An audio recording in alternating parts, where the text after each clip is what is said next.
Mensajes de salvación para leer. Título del mensaje. San Juan 14:13-14, de la Biblia. En este pasaje de la Biblia, Cristo dice: todo lo que pidan al Padre, Dios, en mi nombre, lo haré, para que el Padre sea glorificado en el Hijo. Si algo piden en mi nombre, yo lo haré. San Juan 14:13-14. Los detalles. Este pasaje de la Biblia contiene palabras expresadas por Jesucristo.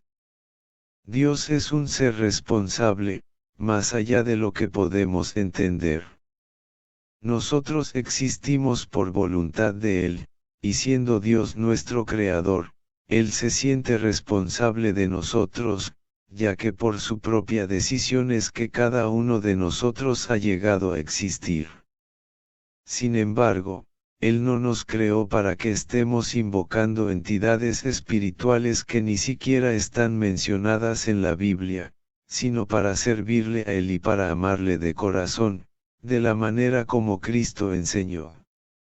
Jesús enseñó diciendo: amarás al Señor tu Dios con todo tu corazón, y con toda tu alma, y con toda tu mente y con todas tus fuerzas. Este es el principal mandamiento, en San Marcos 12:30. Porque muchas personas piden y tienen esperanza en entidades espirituales, Satanás tiene muchas maneras de engañarnos, y la Biblia dice que él fue arrojado a este mundo. Satanás es tan de este mundo como lo es cualquier persona. No es Dios suficiente para cada uno de nosotros. ¿Quién es más poderoso que Dios? Ninguna entidad espiritual es más poderosa, más amorosa, más misericordiosa, más dispuesta a ayudar que Dios. ¿Por qué, entonces, muchas personas ponen a Dios a un lado y prefieren invocar entidades espirituales? Lo hacen simplemente porque se dejan engañar de Satanás. Dios culpa a cada uno de nosotros, porque permitimos que Satanás nos conduzca a pecar contra Dios. Jesucristo escucha y le agrada cuando nosotros, los que aún estamos vivos, oramos unos por los otros y pedimos a Dios, y cuando pedimos a Dios por los hermanos y demás que aún están vivos. Los santos y santas verdaderos que ya murieron, están en el paraíso, descansando. Ver Apocalipsis 6:9-11. Ellos estarán en descanso allá por orden de Dios, hasta que Jesucristo regrese por segunda vez. Ver Primera de Tesalonicenses 4:16-17. En el paraíso, Dios induce a los santos a descansar, para que no estén impacientes mientras esperan, y Dios no necesita ayudas de santos, de santas, ni de vírgenes. Apocalipsis 5:11 en la Biblia, dice que Dios tiene millones de ángeles a su servicio. Por cada persona en este mundo, Dios tiene miles y miles de ángeles. Porque los hijos de Dios están en el paraíso. Los hijos de Dios que ya murieron están en el paraíso porque San Juan 3:13 en la Biblia dice que nadie ha subido al cielo, sino el que descendió del cielo, Jesucristo. Además, Jesús le dijo a uno de los dos crucificados junto a él: de cierto te digo, hoy estarás conmigo en el paraíso. Lucas 23:43, en la Biblia. De modo que el paraíso es el destino de las almas de los hijos de Dios. Allá están esas almas esperando el regreso de Cristo a esta tierra. Nosotros debemos aprender de la Biblia, no solamente aprender lo que un sacerdote o un pastor se le antoje enseñar. La Biblia dice que los habitantes de Berie recibieron la palabra con toda solicitud, escudriñando cada día las Escrituras para ver si estas cosas eran como Pablo enseñaba. En Hechos 17:11, en la Biblia. Nosotros también debemos investigar la Biblia, como hacían los habitantes de Berie. Jesucristo tiene billones de ángeles, que nos están asistiendo aquí, ver Apocalipsis 5:11. Por tanto, los verdaderos santos de Dios, cuyos cuerpos ya murieron, de ellos no hay necesidad de que estén activos trabajando para Cristo. No debemos invocar a santos y vírgenes. Adán y Eva y sus descendientes inmediatos, no invocaron ni necesitaron santos y vírgenes, ya que el primer santo que murió fue Abel, asesinado por su hermano Caín. Nosotros tampoco necesitamos ayudas de santos. Cuando Cristo regrese, los santos de Dios serán resucitados, y entonces, ellos estarán activos al estilo de los ángeles.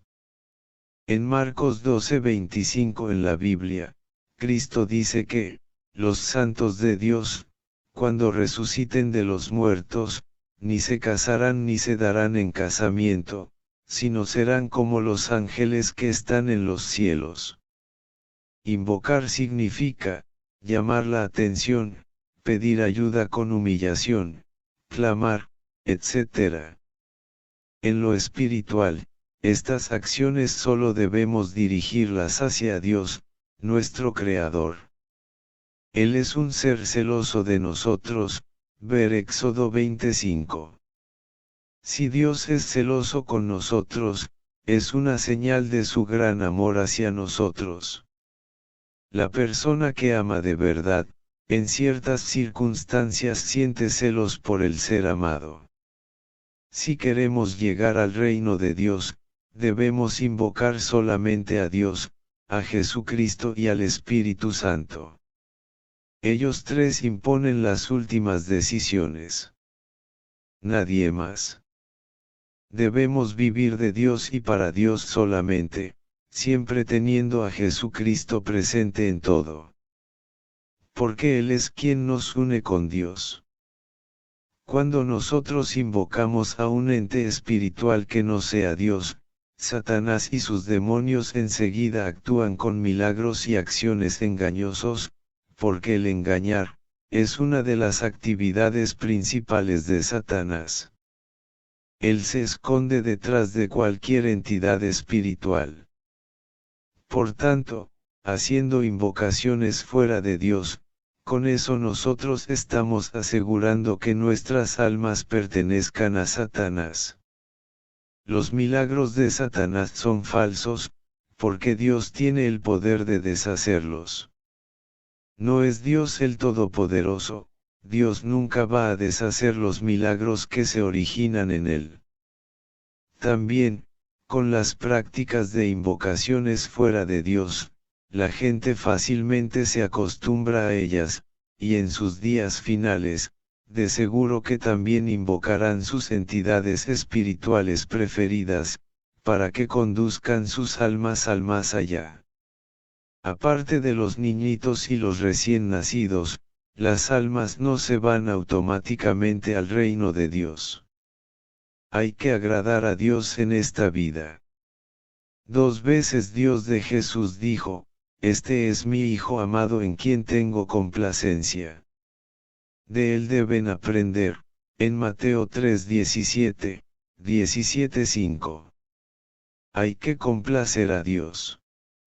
Un pastor cristiano dijo, amar a Dios, es dar gusto a Dios, y esto tiene sentido. Lo bueno es que, si la persona se arrepiente de su mal proceder delante de Dios y antes de morir, y busca a Jesucristo para que lo salve, la salvación le llegará.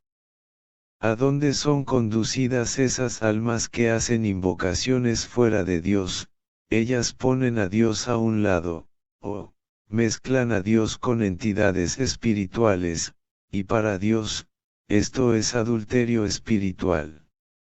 No es Dios el más jefe, los ángeles de Dios no van a conducir al reino de Dios, a esas almas que hacen esas prácticas. Además, Jesucristo dice, yo soy el camino, la verdad y la vida. Solamente por mí se llega al Padre, en San Juan 14:6. Después de muchos años de hacer invocaciones fuera de Dios, una persona no va a tener en cuenta estas palabras de Jesús. El día que su cuerpo muera, irremisiblemente su alma nacerá fuera del camino que conduce al reino de Dios. Nosotros entendemos que en el reino de Dios hay rangos de autoridad. Jesucristo mismo nos enseñó esto. Por ejemplo, cuando Jesucristo dijo, mi comida es que yo haga la voluntad del que me envió, y que acabe su obra, en San Juan 4:34, al decir esto, hay indicación que quien envió a Jesús, debe tener más autoridad que el mismo Jesús, ya que Cristo obedece fielmente las órdenes de él. Nosotros sabemos a quién es que Jesucristo obedece. La clave aquí es aprender los asuntos de Dios, ver Lucas 2:49, y obedecerle por medio de Jesucristo. Si nosotros usamos la sabiduría que Dios nos ha dado, podemos entender, a quién dirigir nuestras oraciones, peticiones e invocaciones. Cada uno de nosotros tiene entrada al trono de Dios por medio de Jesucristo. Pues en el nombre de Jesucristo, podemos confiadamente dirigirnos al Padre Dios. La gran pregunta es, ¿quién tiene más autoridad que el Padre Dios? Si Dios está a nuestro favor, nadie podrá estar contra de nosotros, nos dice Romanos 8:31 en la Biblia. Por medio de Jesucristo, Dios siempre estará a nuestro favor cuando le obedecemos. Que Dios bendiga a usted ricamente.